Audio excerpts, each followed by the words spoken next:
এই মুহূর্তে সবচেয়ে বড় আপডেট, পশ্চিমবঙ্গ সরকারি কর্মচারীদের জন্য আজকের বাজেটে 20% ডিএ ঘোষণা হলো।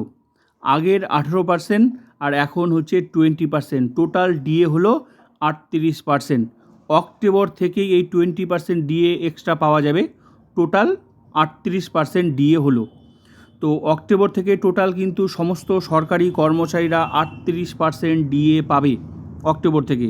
মানে এই 20% চালু হবে হচ্ছে অক্টোবর থেকে পাওয়া যাবে। এখন 18% আছে, তো 38% ডিএ টোটাল টাকা হলো, কারো যদি বেসিক 42,600 টাকা হয় তাহলে 38% ডিএর টাকা হলো 16,188 টাকা।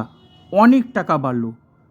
মানে 38% ডিএ, 42,600 যদি বেসিক হয় তাহলে 38% ডিএর টাকা হলো 16,188 টাকা। অনেকটাই বেতন বেড়ে গেল। তারপর তো আবার 7 পে কমিশন আসছে খুব তাড়াতাড়ি।